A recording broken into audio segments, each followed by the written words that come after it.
الصلاة لدلوك الشمس إلى غسق الليل وقرآن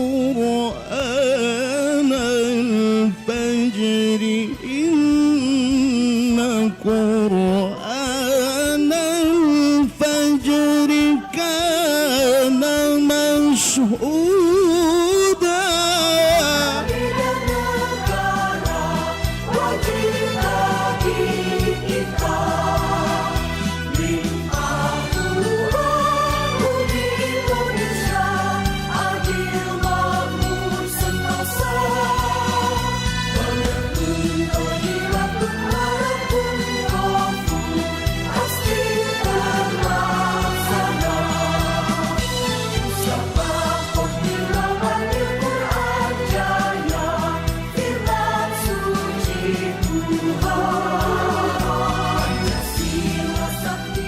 Kita hari ini memasuki pada sebuah fase di mana kita mengagungkan Al-Quran.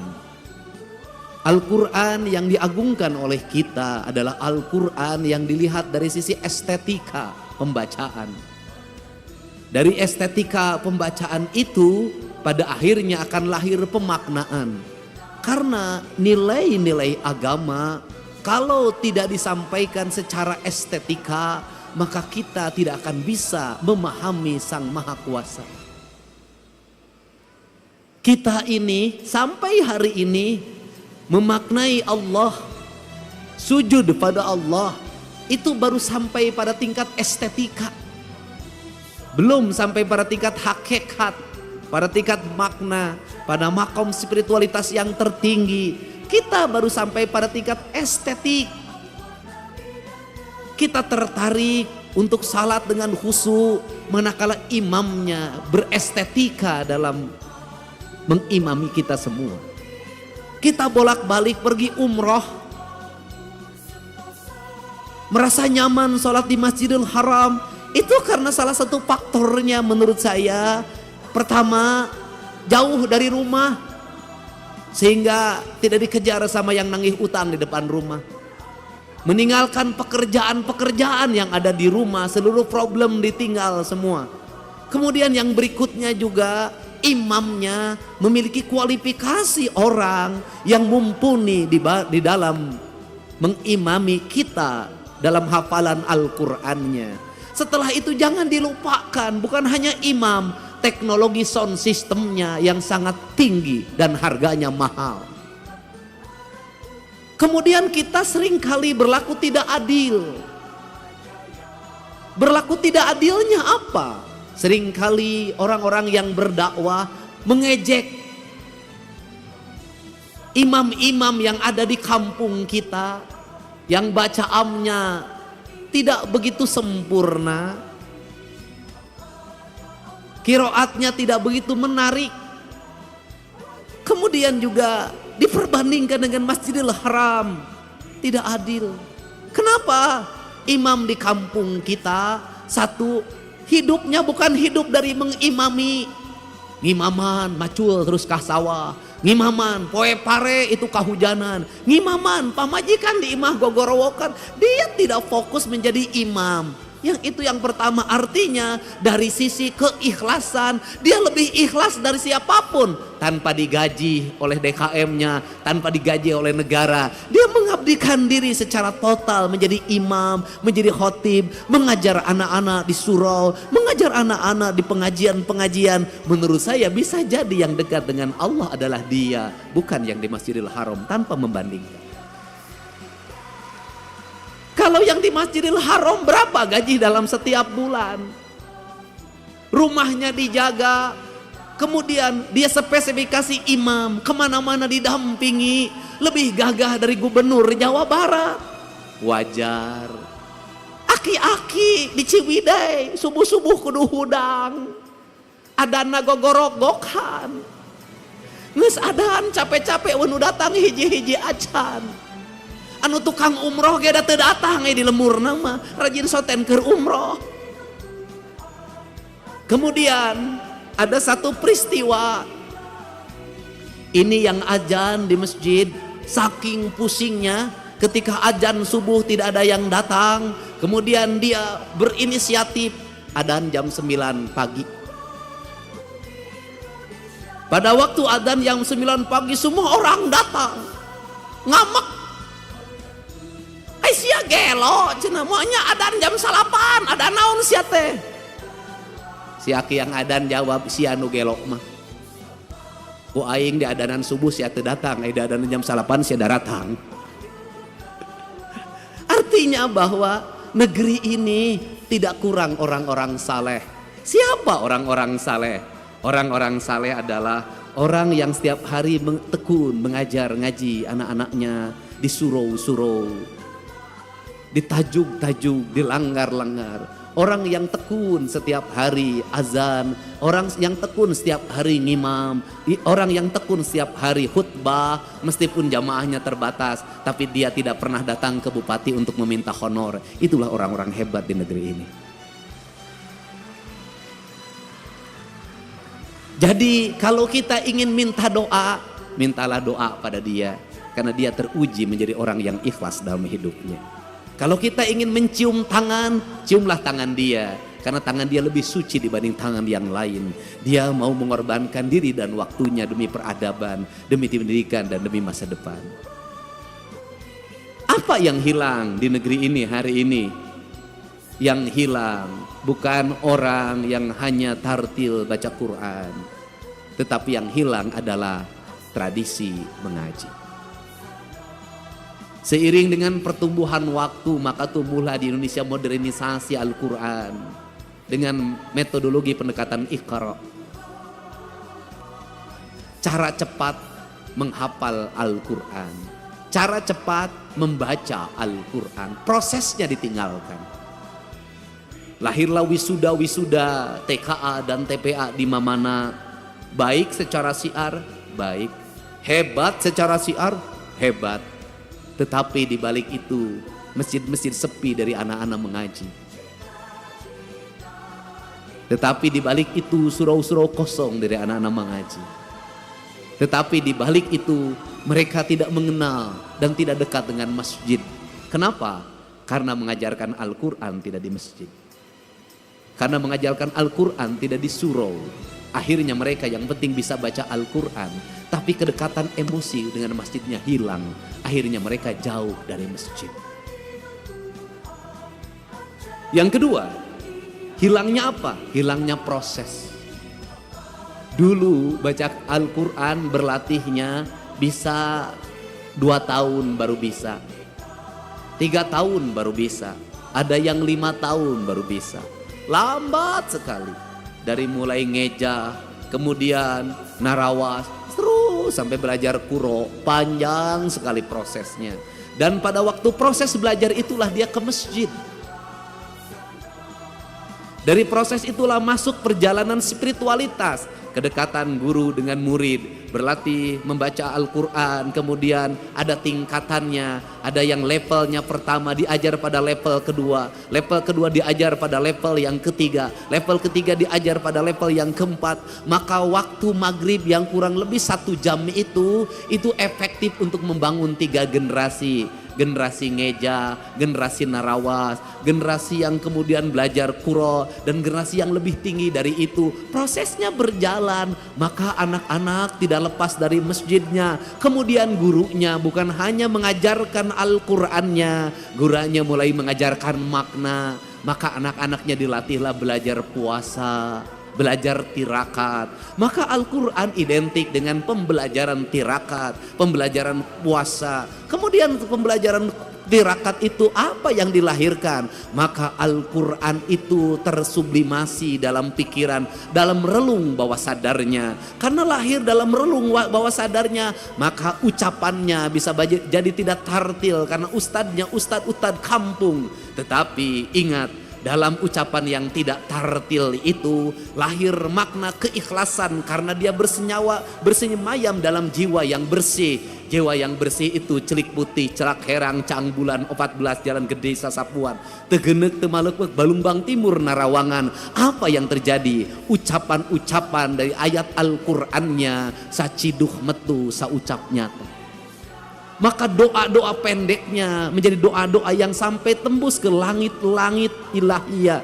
Doa-doa pendeknya menembus batas, menembus pandang. Maka lahirlah anak-anak yang bercahaya. Karena lahirlah anak-anak bercahaya, maka anak itu tumbuh menjadi para pemimpin, tumbuh menjadi kaum-kaum pergerakan, tumbuh menjadi kaum-kaum perubahan. Maka ucapan-ucapan Allahu Akbar yang lahir dari surau-surau kecil itu melahirkan ucapan kebangsaan yang memerdekakan perbudakan, memerdekakan ketertinggalan, menjadi spirit dalam sebuah perubahan tanpa biaya apapun dalam kehidupannya. Maka berhati-hatilah ketika siar sudah begitu besar, ketika anggaran semakin membesar, bahkan jadi anggarannya sangat besar. Ada dua sisi mata pedang. Yang satu membukakan syiar terlihat di media sosial, tetapi yang lain bisa jadi meredupkan cahaya yang ada dalam setiap relung manusia. Maka untuk itu tadi saya berpesan, ini bukan forum balapan Formula E. Ini bukan forum liga. Ini adalah forum spiritualitas. Tidak penting menjadi juara umum, tidak penting. Tidak penting menjadi juara pertama, kedua, ketiga, tidak penting.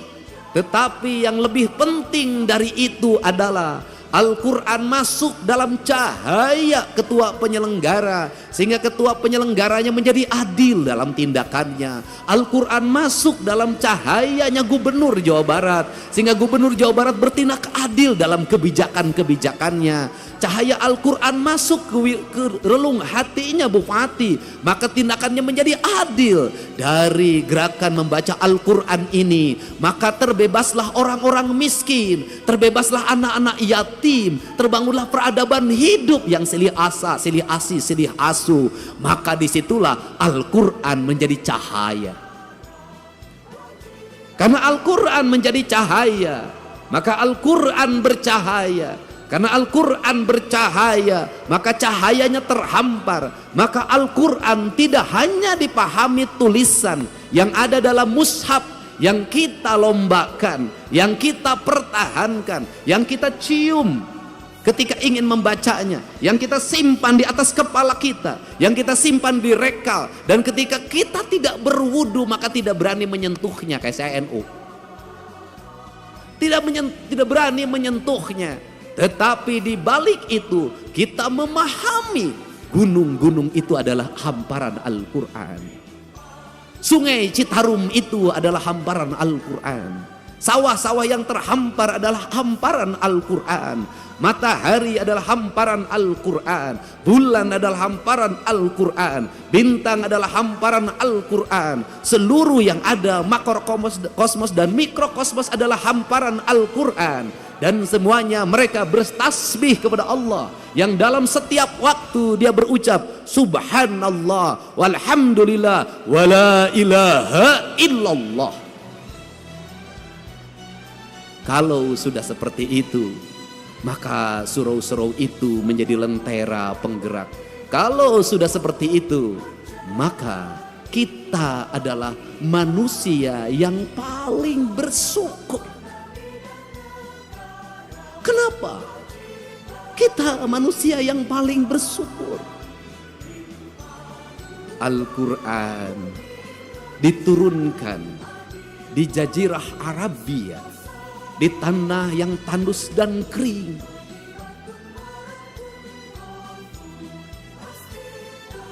Di mana orang mengalami kesulitan untuk mendapatkan air. Kisah Nabi Ismail dengan Siti Hajar, bagaimana dia harus bolak-balik antara Safa dan Marwah untuk mendapatkan air. Begitu beratnya untuk mendapatkan air.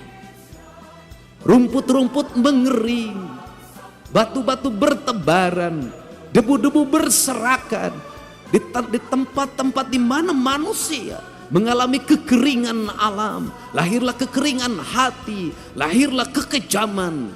Maka Allah menurunkan cahaya yang paling lembut hati. Yang paling lembut hatinya. Siapa? Rasulullah SAW.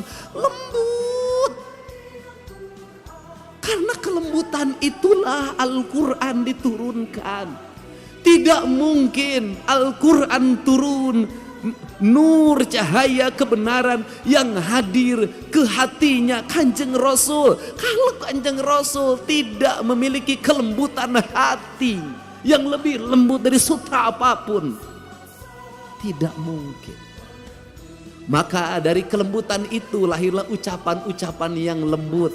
Dari ucapan-ucapan yang lembut itu lahirlah ucapan-ucapan yang indah. Dari ucapan-ucapan yang indah itu mempengaruhi pikiran manusia lewat telinganya. Karena lahir gelombang elektromagnetik yang dipancarkan dalam kekuatan spiritualitas. Di mana angin-angin yang keras, debu-debu yang bertebaran dikalahkan oleh gelombang Al-Quran yang mempengaruhi pikiran manusia. Maka Allah itu berbuat adil. Al-Quran diturunkan di tanah tandus itu. Tetapi Al-Quran yang dikirimkan di tanah tandus itu dibawa lewat pendekatan budaya, tanpa kekerasan, tanpa peperangan. Bercerita tentang kisah Ramayana, bercerita tentang kisah Mahabharata, bercerita tentang kisah Pandawa, ada dalam sosok Dharma Kusuma. Maka dicanangkanlah yang disebut dengan dua kalimat sabda. Dua kalimat sabda itu disebutnya layang damus kalimus syada, yaitu yang diletakkan pada pikiran seorang pemimpin sebagai nilai ajaran. Nilai ajaran itu melahirkan Pandawa 5, yaitu Dharma Kusuma, Bima, Arjuna, Nakula, lan Sadewa. Lahirlah gerakan politik kebudayaan para wali, mengenalkan agama Islam lewat pendekatan kebudayaan. Lahir simbol-simbol silib, sindir, sindang, siloka, sasmita. Kenapa? Karena dia berhadapan dengan masyarakat Sunda, masyarakat Nusantara yang tidak terbiasa dengan bahasa kasar. Dia terbiasa dengan bahasa simbol, bahasa makna. Karena dia terbiasa bahasa simbol, bahasa makna, maka masuk dalam ajaran, dalam pembelajaran. Quran pun disampaikan dalam pembelajaran dan ajaran. Kemudian rasa hormatnya ditinggikan. Quran diletakkan pada sebuah derajat yang sangat tinggi. Diletakkan dalam lingkungan peradaban sederhana pedesaan. Lahirlah di kita. Apa keuntungan kita? Keuntungan kita lebih dari orang Arab. Keuntungan kita lebih daripada jazirah Timur Tengah. Kenapa keuntungannya? Kita mendapat dua. Satu, kita mendapat Al-Quran sebagai sebuah produk nilai ilahiyah yang memiliki nilai estetika yang sangat tinggi. Tetapi juga kita dilahirkan pada sebuah alam pasundan yang sangat indah. Ketika Quran bercerita tentang air yang jernih di surga, ketika Quran bercerita tentang hamparan gunung yang indah di surga, ketika Quran bercerita tentang buah-buahan yang nanti ada di surga, seluruh cerita-cerita itu sebenarnya adalah realita hidup yang kita dapati. Itulah Ciwidey, itulah Cipanas, itulah Pangalengan. Itu realitas dunianya. Untuk itu karena kita sudah diberi peradaban surga yang nanti akan kita capai surga keabadian. Maka pesan saya, kalau mencintai Al-Quran, rawatlah Cipanas sebagai simbol surga kesucian. Rawatlah Ciwidey. Rawatlah Pangalengan, rawatlah gunung-gunung itu yang melahirkan air yang mengalir, bak sepenggal tanah yang diturunkan dari surga. Rawatlah pohon-pohon itu, karena itu adalah alam yang digambarkan oleh Allah dalam Al-Quran. Jangan terbalik. Satu sisi kita sangat memaknai Al-Quran dan menghormati Al-Quran sebagai ayat yang tertulis. Tapi di sisi lain tangan kita merusak alam. Padahal itu adalah ayat yang tidak tertulis. Jadi saya tidak mau lagi dengar ke depan. Mudah-mudahan saya akan berusaha dengar Cipanas. berubah pikirannya menjadi jelek. Dengar Ciwidey berubah pikirannya menjadi jelek. Dengar Pangalengan berubahlah pikiran menjadi jelek. Saya ingin ketika mendengar itu, maka denyut nadi kita berkata, ya Allah, ku dapatkan surga di tanah Sunda. Suatu saat surga itu tetap akan terjaga sampai aku bertemu denganmu di alam surga keabadian. Kemaha indah. Untuk itu saya mengucapkan terima kasih. Pada hari ini kita bersama-sama memaknai makna-makna Al-Quran. Memasukkan Al-Quran dalam relung batin kita sebagai bentuk cahaya atau nur yang menuntun kita dalam indera alam bawah sadar kita. Karena indera alam bawah sadar itu pada akhirnya akan senantiasa menjadi petunjuk, dan petunjuk itu akan lahir bagi orang-orang yang menjaga rasa dan cintanya. Karena petunjuk hanya akan lahir pada orang-orang yang memiliki kelembutan hati, kedamaian jiwa, dan ketenangan relung diri. Maka peliharalah Al-Quran, simpanlah dia di relung hati kita, dalam isi denyut jantung kita, sehingga hidup kita senantiasa mendapat petunjuk. Dengan kalimat kata orang Sunda, memahami Allah dalam orang Sunda, pahamilah dari sisi Rahman dan Rahimnya saja sudah cukup. Insya Allah akan hidup tenang, tentram, dan bahagia, walaupun tetap menjadi duda. Saya ucapkan terima kasih. Mudah-mudahan pertemuan ini menjadi pertemuan kebahagiaan, kemuliaan. Dengan mengucapkan Bismillahirrahmanirrahim, Musyabaqah Tilawatil Quran dan Hadis tingkat Provinsi Jawa Barat. Pada hari ini hari Ahad, tanggal 15 Juni 2025, dengan resmi saya nyatakan dibuka. Semoga Quran menjadi dasar dalam seluruh pengambilan keputusan bagi para pemimpin. Semoga Quran menjadi dasar bagi ketenangan hidup bagi rakyatnya. Dan semoga Quran tetap menjadi cahaya yang menuntun kita menuju kebenaran yang wajib bagi kita. Kita akan bersiap-siap menghitung mundur. Bismillahirrahmanirrahim. 3, 1.